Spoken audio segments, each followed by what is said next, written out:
Before I start, I'd like to thank Kit, Silk and Duck for encouraging me with all this. Now let's get into it. The 10 recently most asked questions people have been asking. The first one being, what actually is the game?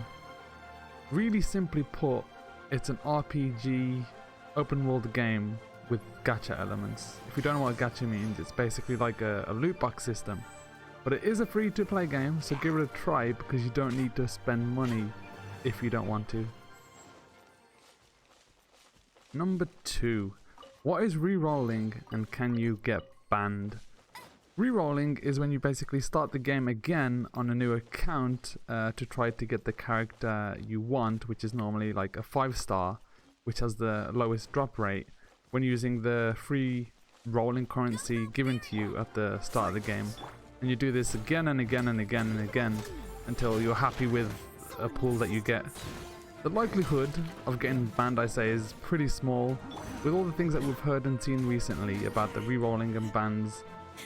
It seems only the accounts that were being sold, traded, and just inactive after pulling good pulls were being banned. So basically, don't do that, don't break the terms of service, and you should be fine. Number 3, how should I use the starting currency that I get given for rolling? In my opinion, the 10 fate that you get given and the other 10 fate that you get given at AR10, those should be, used on the beginner banner, because you do get 2 pulls of those discounted at, 8 fates per one. So I would save those for those. At AR7, you do get given 1,600 primo gems, and those I would save, or if you want Venti, be sure to just buy the right fates to roll on his limited banner, and if not, like I said, just save them for a limited banner that you do want. Number 4, when is it on Switch and Xbox? Well, when the game releases on the 28th, it's gonna be on PC, mobile and PS4. The game has been confirmed to be coming out on the Switch and Xbox, but the thing is, these do not have a release date yet, and that's just that. Number 5, when can we download the game? On the screen is going to be the info directly from Genshin's website, so you can see when you can pre-download it, for which platform you're on. The simple version of this is, if you're on PC, you can pre-download this on Saturday. If you're on iOS or Android, then it's this coming Sunday. And if you're on PS4, if you've pre-ordered, you can basically download it right now. And if you haven't, you can download it on the day it fully releases. If you're seeing this after this coming up weekend, then obviously you can just download it right now. Number 6, is there controller support on PC? Thankfully the answer is yes. There's already integrated support for Xbox and PlayStation controllers through the PC client.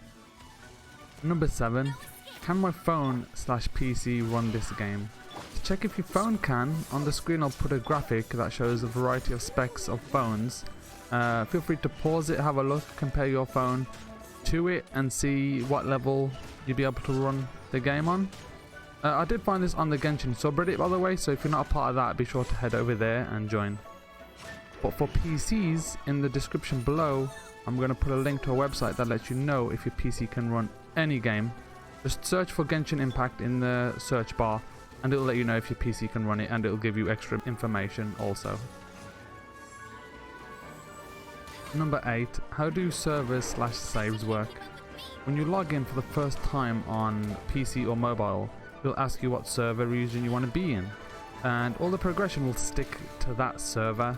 So if you want to start in the EU, and like let's say you get to AR15 and then you want to change your server to NA so you can play with some NA friends, the progress that you made on the EU server doesn't go on to the NA server, so you'll basically be starting again, and it is possible for you to change same account's server settings before you do load the game. But with PlayStation 4 people, it's going to be a bit different. It's going to be going directly through your console, So that's how it's just going to place you in which server you're going to be joining. Number 9. Is there going to be cross progression? Well, between PC and mobile you can have cross progression, but that's not the case with the PlayStation 4/5. That's going to be its own thing. However, when the game does come out on Xbox and Switch, I do have a feeling that the cross-platform progression will be shared with these also. That's what I'm hoping for. No official news on that yet though. Lastly but not leastly, number 10. How does co-op work? You can have up to 4 people in a person's world, that's including the host. And as there is a 4-character party limit, when there are 4 people in a world, each one can only be using 1 character at a time. If there's 3 people, then the host would get to change between 2 characters, and the 2 guests get to have 1 each, still making 4. If there's only 2 people in the world, then each person would be able to switch between 2 characters. And that's all the 10 questions for now. You know, if you have any more questions, feel free to ask them in the comments below, and I'll do my best to answer you. I got some more stuff on the way, Genshin related, so if you do want to see it, you know, just subscribe. And yeah, thanks for watching.